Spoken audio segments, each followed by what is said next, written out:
اور جھنڈے لے کے نکلتے ہیں, پروٹیسٹ کرتے ہیں, سالیڈیرٹی شو کرتے ہیں, اور وہ یہ کہتے ہیں کہ جنگ کیونکہ ختم نہیں ہوئی تو اس لیے یہ پروٹیسٹ اور سالیڈیرٹی چلتی رہے گی. وہ پاکستان کے شکر گزار ہیں کہ پاکستان نے ثالثی کا کردار ادا کیا اور جنگ بندی کسی حد تک لے کے آئے, کوئی ایگریمنٹ مفاہمتی یادداشت ہوئی جس کی بدولت آج جو ہم سینز دیکھ رہے ہیں مشہد کے اندر, اس سے پہلے قم میں اور اس سے پہلے تہران میں, وہ اسی ثالثی کی بدولت ہوا. لیکن تہران کے لوگوں کے نزدیک, ایران کے لوگوں کے نزدیک جنگ جو ہے وہ کبھی ختم ہی نہیں ہوئی تھی, صرف اس میں ایک عارضی طور پر وقفہ آیا تھا. جی ٹھیک ہے ایمبیسڈر صاحب, یہ تو ایک عوامی جذبہ جو انس ہمیں بتا رہے ہیں, براہ راست وہاں پر دیکھ رہے ہیں, لیکن اب جو حملے شروع ہوئے ہیں پچھلے 2 دنوں میں, اب یہ کہا جا سکتا ہے کہ یہ سیز فائر آفیشلی, کیونکہ آفیشلی تو ختم نہیں ہوا تھا, صدر ٹرمپ کا بیان ضرور تھا, تو آفیشلی اس وقت یہ سیز فائر ختم ہے؟ نہیں, آفیشلی آپ نے صحیح کہا, اناؤنسمنٹ بھی آفیشلی نہیں ہوئی ہے. ٹھیک ہے, صدر ہیں اور ایک بہت مضبوط ترین ملک کے صدر ہیں, اور ان کے بیانات کو اگر دیکھا جائے تو ان کے بیانات میں ایک ہی سانس میں 2-3 اس کے زاویے نکلتے ہیں. تو پہلا زاویہ تو یہی تھا کہ اس ایم او یو کو, میرے خیال میں, یعنی کہ ڈونلڈ ٹرمپ صاحب کے خیال میں, ابھی ان کی اسٹیبلشمنٹ کی بات نہیں ہو رہی ہے, ان کے اپنے خیال میں کہ یہ ایم او یو ختم ہو گیا. اور پھر ساتھ میں انہوں نے بہت ساری اور باتیں کرتے کرتے اسی سانس میں انہوں نے کہا کہ لیکن یہ جو نیگوشیشن ٹیم ہے وہ نیگوشیشن کے لیے بھی اپنے جاری رکھے گی نیگوشیشن. تو یہ تمام باتیں ایک سانس میں وہ کر گئے ہیں. اس وقت زمینی حقائق کیا ہیں, آپ نے دیکھ لیا کہ کیا جذبات ہیں, رسام نے بتا دیا آپ کو تمام زمینی حقائق. یہ اس وقت ہسٹری میں سب سے بڑا ایک اجتماع ہے فیونرل کا. اس سے پہلے اتنا بڑا اجتماع جو ہوا وہ آیت اللہ روح اللہ خمینی صاحب کے وقت میں ہوا تھا, یا تو اس لحاظ سے, اور اس سے پہلے آج سے کوئی 70 برس پہلے وہ ہوا تھا مہاتما گاندھی کا, جو کہ صرف 4 ملین کا تھا, اور اس کے بعد کمال ناصر صاحب کا تھا, وہ بھی کوئی اس سے کم تھا. لیکن یہ آپ دیکھیں, اور پھر پورٹ بینیڈکٹ کا جو تھا ہوپ کا, وہ صرف اس میں 50,000 لوگ تھے. خیر وہ یورپ کا معاملہ ہے, لیکن یہاں یہ اس وقت ہسٹری میں مثال نہیں ملتی. یہ تمام اس پہ جتنے بھی پولیٹیکل سائنٹسٹ ہیں وہ اتفاق رکھتے ہیں. تو اس کا مطلب کیا ہوا؟ اس کا مطلب یہ ہے کہ وہ استقامت جو ایرانی قوم میں ہے, وہ استقامت ہے, وہ ریزالو ہے, وہ ریزیلینس ہے, اور اس جو جنگ ان پر مسلط کی گئی دنیا کے انٹرنیشنل قانون کی, یونائٹڈ نیشنز کے چارٹر کے آرٹیکل 2 کی خلاف ورزی کرتے ہوئے جو اسرائیل اور امریکہ نے 28 فروری کو جنگ مسلط کی, اس کے وجہ سے وہ قوم جس میں پہلے کچھ تھوڑی جو دراڑیں پڑی ہوئی تھیں وہ بھی ختم ہوئی کافی حد تک, بلکہ نہ ہونے کے برابر رہ گئی اگر ہیں بھی تو وہ سارے کے سارے ہوتے اب یہ قوم ایک متحد. لیکن جنگیں جو لڑی جاتی ہیں اس میں اور بھی بہت سارے ساز و سامان کی ضرورت ہوتی ہے. ایران نے بالکل استقامت دکھلائی, اور ایران نے ایک ریزیلینس اور دنیا کے سامنے ثابت کر دیا کہ ایک وہ قوم جو کہ مڈل کا پاور کنٹری ہے, صرف 30 بلین کی ان کی عسکری بجٹ ہے, اور اس کی اگینسٹ دنیا کے سب سے ایک پاور جو سپر پاور ہے, عسکری پاور ہے, جس کی بجٹ 996 بلین اور اگلے سال 1.5 ٹریلین ہو جائے گا, وہ سامنے کھڑی تھی اور وہ دلدل میں پھنس گئی.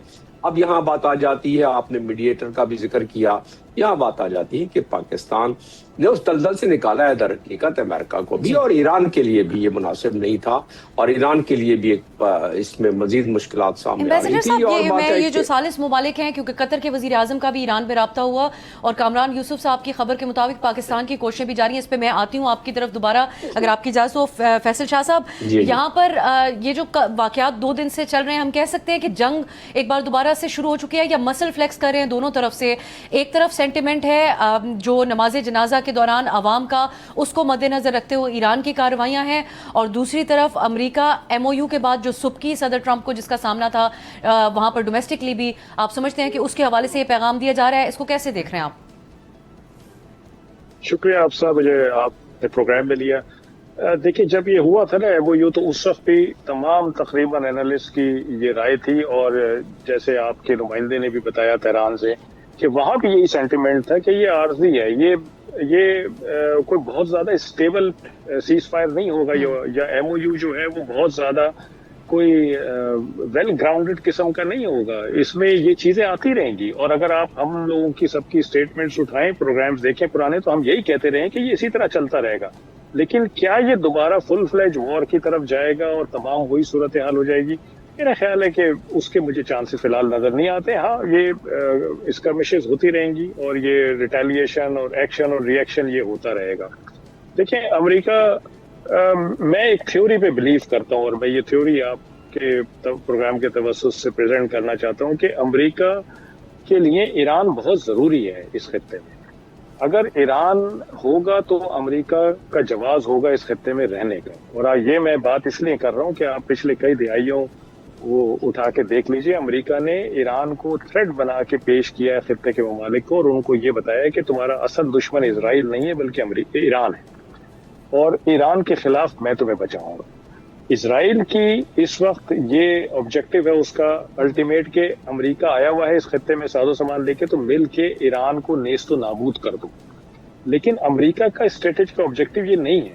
اس کا اسٹریٹجک آبجیکٹو میں ایران کو ایک ایسا ملک رکھنا ہے جو کم از کم تھریٹ ریڈیٹ کر سکے, اس کو بالکل پیرالائز نہیں کرنا ہے.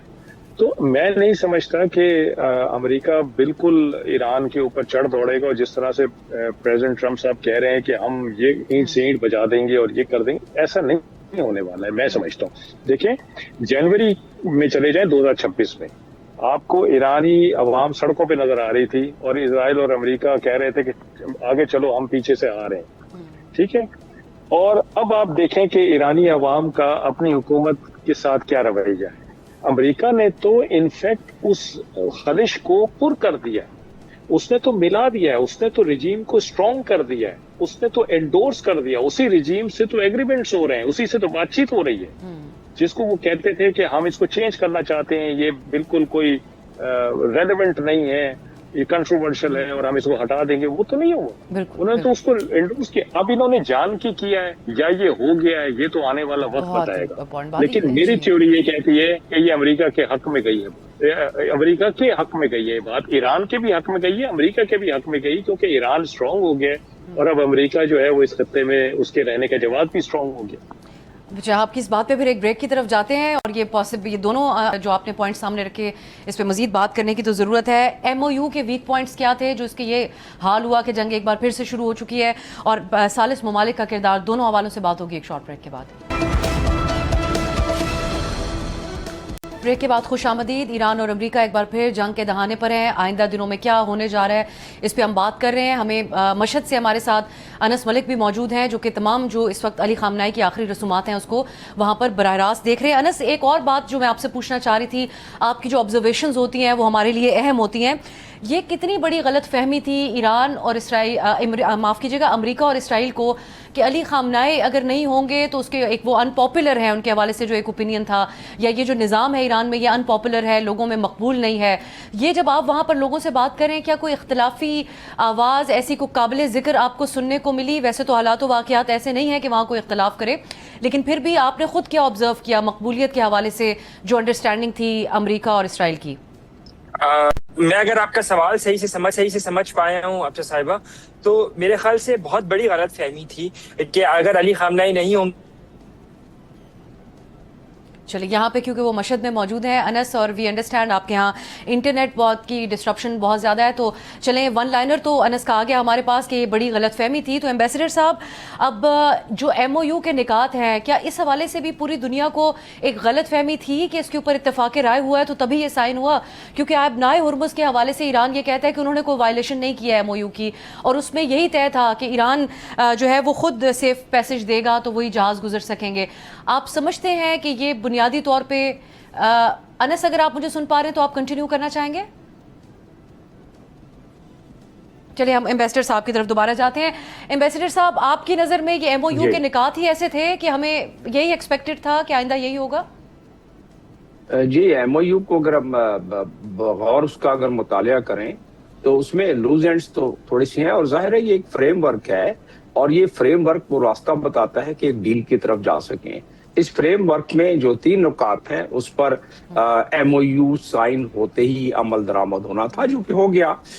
پہلی بات تھی کہ بلاکیٹ کھولنا تھا, دوسری طرف سے اسٹیٹ آف ہرمز کو ایران نے کھولنا تھا, اور تیسری بات یہ تھی کہ جنگ بندی آل فرنٹس پہ ہونی تھی لبنان سمیت. تو یہ 3 باتوں پر تو اس وقت عمل ہو گیا. یہ اور بات ہے کہ اس کی وائلیشن اسرائیل کرتا رہا آرٹیکل اس کے کلاز نمبر 1 کی ایم او یو کی. لیکن اصل تو اس وقت نقطۂ اناد یہ ہے کہ 5واں نمبر جو کلاز ہے اس کا اسٹیٹ آف ہرمز کے حوالے سے، اس میں بڑی چیزیں واضح ہیں اور اس میں ابہام ہونا نہیں چاہیے. وہ ابہام اس لیے ہے کہ جو ایک فریم ورک بنایا گیا تھا وہ فریم ورک ابھی تک ان پلیس نہیں کیا گیا. اگر وہ ان پلیس ہوتا تو یہ غلط فہمی بھی نہ ہوتی. وہ میں کیوں کہہ رہا ہوں؟ وہ اس لیے کہہ رہا ہوں کہ 2 چیزوں کو ذہن میں رکھتے ہوئے یہ بات سمجھنے کی ضرورت ہے. پہلی بات تو یہ ہے کہ 14 پوائنٹ کا وہ ایم او یو، اور دوسری بات جو ہوئی تھی ایک میٹنگ سوئٹزرلینڈ میں اور وہاں اس کے بعد اعلامیہ جاری ہوا تھا، جوائنٹ سٹیٹمنٹ میڈیٹرز کے طرف سے پاکستان اور قطر کے طرف سے. اس میں بتایا گیا تھا کہ ڈسپیوٹ ریزولوشن گروپ ایک بنے گا. اس میں بتایا گیا تھا کہ کمیونیکیشن لائن ایک ہوگی، اسٹیبلش ہوگی، جو کہ نہیں ہوئی. اس میں بتایا گیا تھا کریشن آف ڈی کنفلکشن سیل ہوگا، جو کہ نہیں ہوا ابھی تک، جو ہونا تھا نہیں ہوا. اب اس پہ تیزی سے کام سنائے کہ شروع ہو گیا ہے. تو اگر یہ تینوں چیزیں ہوتی تو یہ نوبت یہاں تک نہیں. اچھا 5ویں میں کیا ہے کلاز میں؟ وہ یہ تھا کہ ٹھیک ہے 30 دن تک تو مائنز کو کلیئر کرنے کا ایران نے کہا تھا کہ ہم کریں گے اس کو، جو سی مائنز ہیں، اور ساتھ ساتھ کہ راستوں کا تعین ایران اس لیے بھی کہتا ہے کہ ہم کر رہے ہیں کہ ہم چاہتے ہیں کہ ہماری ذمہ داری ہے، ہماری ٹیریٹوریل واٹر سے گزر رہا ہے، یہ ہماری ٹیریٹوریل واٹر میں کوئی حادثہ نہ ہو کیونکہ سی مائنز بچھی ہوئی ہیں. تو ہم نے تعین کر دیا ہے کہ اس روٹ پہ، اس کی کچھ اور بھی وجوہات ہو سکتی ہیں کہ اس روٹ سے یہ جہاز جو ہیں گزریں گے، اور کیونکہ اگر وہ خلاف ورزی کریں گے تو یہ United nation law of high seas میں دیا ہوا ہے، اس کا آرٹیکل 24 بڑے واضح ہے کہ، اور آرٹیکل 39 جس کے تحت جو آبنائیں جس ٹیریٹوریل حدود سے گزرتی ہیں جس ملک کے، وہ اس پہ اس کی ایڈمنسٹریشن مینجمنٹ کرتا ہے. اس لیے کہ اس میں کلائمیٹ کا سوال ہے، اس میں نیویگیشن کا سوال ہے، اس میں سوال یہ ہے کہ کوئی کولیجن نہ ہو جائے. اور یہ آبنائے ہرمز تو بڑا، اس کی چوڑائی تو صرف 21 میل ہے، صرف 3 میل استعمال کے قابل ہے، جو کہ اتنا گہرا پانی ہے، جہاں چوڑائی 3 میل کی، کہ جہاں سے جہاز جا اور آ سکتے ہیں. اتنے بڑے بڑے ٹینکر ہیں، ان کے لیے ایک نظام ہوتا ہے. تو ایران اس حق کو استعمال کر رہا ہے جو کہ میں نے آپ کو بتایا انٹرنیشنل قانون، اور اس کو اگر ملا کے پڑھا جائے ایم او یو سے تو چیزیں، کیونکہ یہ جو دوسرا فریم ورک میں نے آپ کو بتایا، ابھی کلازز بتائے آپ کو، اس کلازز کے مطابق اب تک وہ پورا نافذ العمل نہیں ہوا. اب جو کوشش ہو رہی ہے میڈیٹرز کی، جس میں قطر اور پاکستان شامل ہے، اس میں یہی ہے کہ اس کو جلدی سے انپلیس کیا جائے. تو میں جس طرح کے پہلے ذکر کر رہا تھا، یہ جو ریسیپروکل اٹیکس ہیں وہ ہوئے، اور یہ ہچکولے تھوڑے بہت آتے رہیں گے، لیکن نہ ایران متحمل ہو سکتا ہے، نہ امریکہ متحمل ہو سکتا ہے، اور نہ ہی دنیا متحمل ہو سکتی ہے. سفارتی اینگل سے جب آپ دیکھتے ہیں تو آپ سمجھتے ہیں اس سے زیادہ متحمل دونوں نہیں ہو سکتے.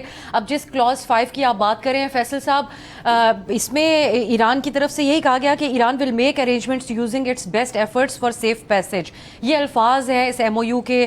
یہ بھی کہا گیا کہ from the Persian Gulf to sea of Oman and vice versa. ساتھ یہ بھی بات ہے کہ عمان کی سلطنت کے ساتھ ایران جو ہے وہ بات چیت کرے گا، ڈائلاگ کنڈکٹ کرے گا، اور آگے کا فیوچر میکنزم طے کریں گے. امریکہ یا ایران، دونوں میں سے اس بنیادی نقطے کے اوپر تشریح کس کی درست ہے اس وقت؟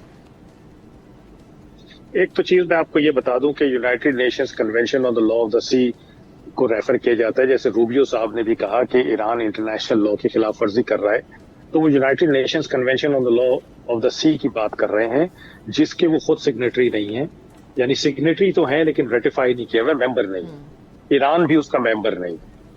ایران نے بھی سائن کیا ہوا ہے لیکن ریٹیفیکیشن نہیں کی ہوئی ہے، تو اس لیے وہ بھی اس کا ممبر نہیں ہے. تو وہ جو یو این کلاس ہے وہ بیسیکلی اس معاملے میں میں سمجھتا ہوں کہ ریلیونٹ نہیں ہے، بیکاز دونوں اس کے ممبرز نہیں، کہنے والا بھی کرنے والا بھی. اچھا، دوسری چیز میں آپ کو ایک اور کلیئر کر دوں کہ جو اسٹریٹ آف ہرمز ہے، اس میں بیسیکلی ایک 3 میل کا پیسج ہے جو کہ ایران کے پانیوں سے گزر رہا ہے، پھر 3 میل کا ایک گیپ ہے، اور پھر 3 میل کا ایک پیسج ہے جو کہ عمانی پانیوں سے گزر رہا ہے. تو ایک پیسج جانے کے لیے یوز ہوتا ہے اور ایک پیسج آنے کے لیے یوز ہوتا ہے. اب جو عمانی پانیوں سے گزر رہا ہے، ایران چاہتا ہے کہ یا تو عمان کے ساتھ مل کے اس پہ کوئی ایسا فریم ورک یا ایسا میکینزم بنایا جائے کہ عمان اپنے سائڈ کا پیسج کنٹرول کرے، ایران اپنے سائڈ کا پیسج کنٹرول کرے. تو اس سے جو ایران کا کنٹرول ہے اسٹریٹ آف ہرمز کا، وہ بیسیکلی جسٹیفائی ہو جائے گا کہ بھئی میں بھی کنٹرول کر رہا ہوں اور عمان بھی کنٹرول کر رہا ہے، اور ہم دونوں کے پانیوں سے کیونکہ یہ گزر رہا ہے تو اس لیے ہم دونوں کنٹرول کر رہے ہیں۔ اچھا، عمان نے کہہ دیا کہ نہیں جی میری طرف سے فری پیسج ہے، جس جہاز نے جانا ہے وہ جائے۔ ایران نہیں چاہتا کہ عمانی پانیوں سے جہاز جائیں، اس لیے کہ وہ پھر اس کی ریچ سے باہر ہو جاتے ہیں۔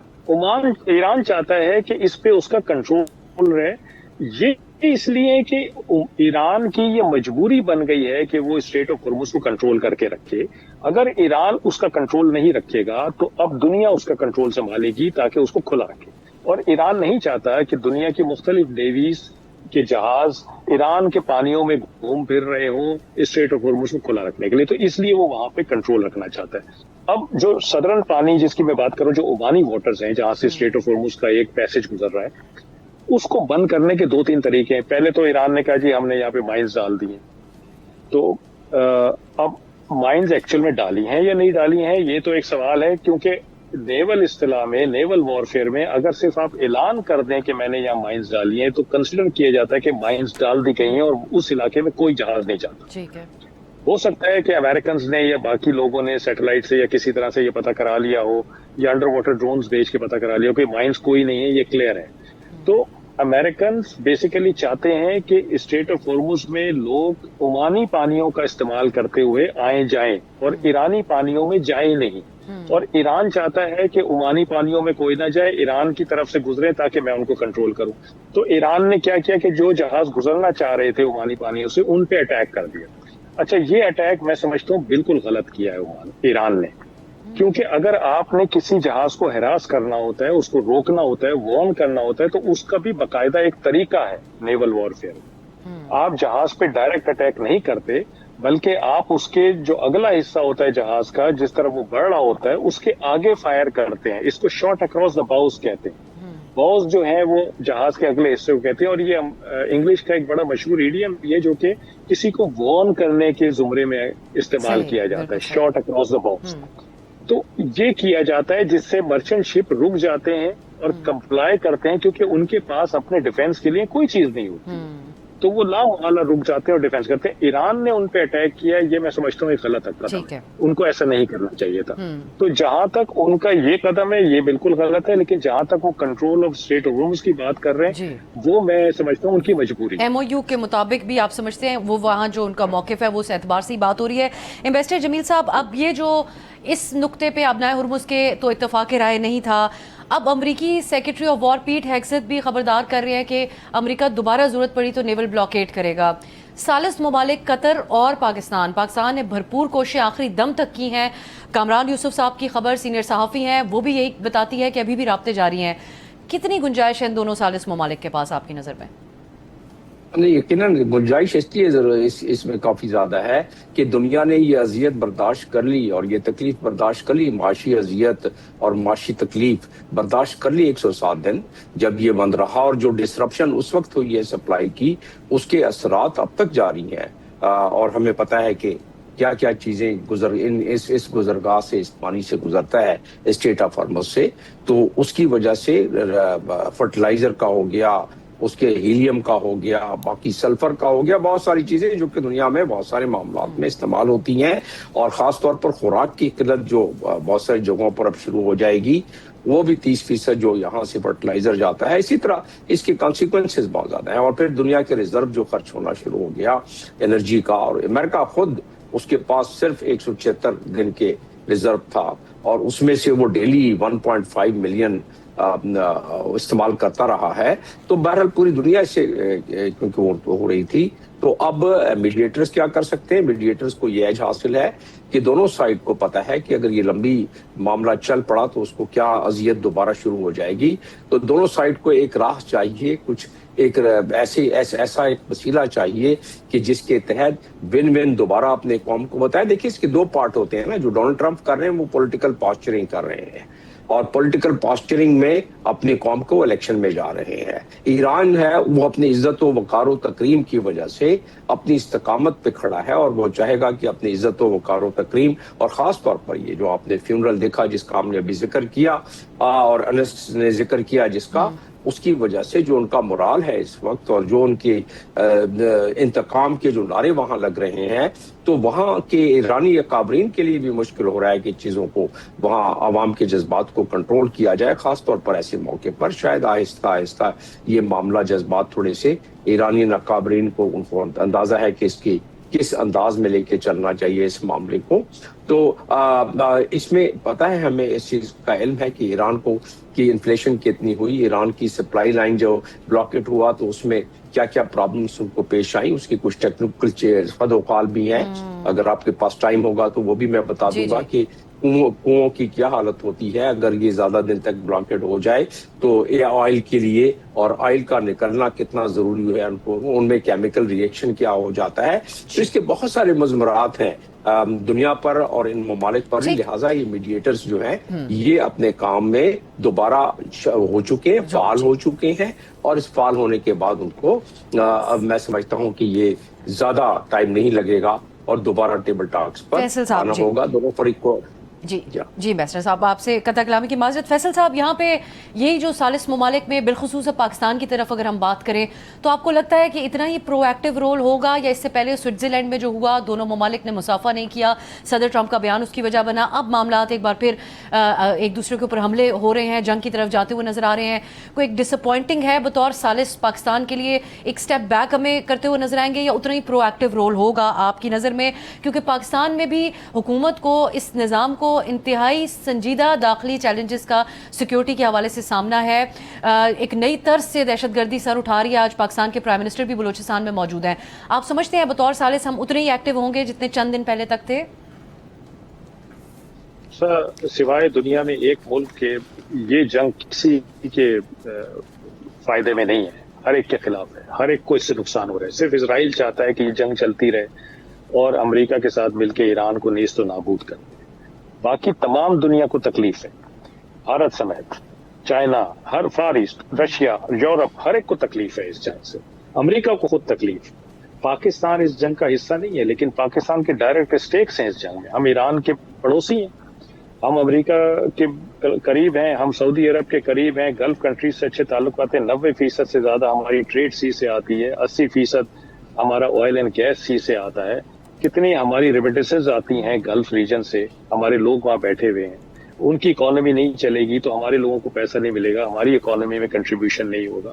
ہمارے بہت اسٹیکس ہیں اس میں, اور میں سمجھتا ہوں کہ پاکستان دنیا کے ساتھ مل کے دوبارہ ایک دفعہ ضرور کوشش کرے گا, اور بار بار کوشش کرے گا, سب کو اس سے نجات دلائے گا, اور پاکستان پھر ایک دفعہ جیتے گا. آپ دیکھیں گی, دیکھیں چیلنجز تو داخلی خارجی سب ہوتے ہیں, لیکن آپ ہاتھ چھوڑ کے تو نہیں بیٹھ سکتے. آپ نے ان کو فائٹ کرنا ہے, آپ نے ان چیلنجز کو ایز چیلنج لینا ہے اور ان کو اپرچونٹیز میں کنورٹ کرنا ہے. تو میرے خیال ہے پاکستان کے پاس یہ صلاحیت موجود ہے, جو اس کو ایک پولیٹیکل اسٹیچر ملا ہے مئی 2025 کے بعد, اس میں بتدریج اضافہ ہوا ہے. پاکستان اس پولیٹیکل اسٹیچر کا بھرپور فائدہ اٹھا سکتا ہے, نہ صرف یہ جنگ رکوانے میں, بلکہ جس کراس بارڈر ٹیررزم, پانی کا ایشو, کشمیر کا ایشو, وہ سب بھی ہم حل کر سکتے ہیں اپنے اس پولیٹیکل اسٹیچر کو لیوریج کر کے. ہمیں تھوڑا سا ٹائم تو دیں, ہمیں تھوڑا چلنے تو دیں, آگے ہو جائے گا انشاءاللہ. بہت شکریہ ایڈمرل ریٹائرڈ فیصل شاہ صاحب. ایمبیسڈر ڈاکٹر جمیل احمد خان صاحب, آپ دونوں وقت اور قیمتی رائے کا بہت شکریہ. ناظرین, اب ہر گزرتا دن ایک نئی خبر لے کر آ رہا ہے ایران اور امریکہ کے حوالے سے. دیکھتے ہیں کہ ثالث ممالک جو کوشش کر رہے ہیں یہ کشیدگی کم کرنے میں, ان کو کس حد تک کامیابی ملتی ہے. جو بھی نئی اپڈیٹس ہوں گی آپ تک پہنچائیں گے. آج کے لیے اجازت دیجیے, خدا حافظ. سبسکرائب کریں اور بیل دبائیں تاکہ کوئی خبر رہ نہ جائے.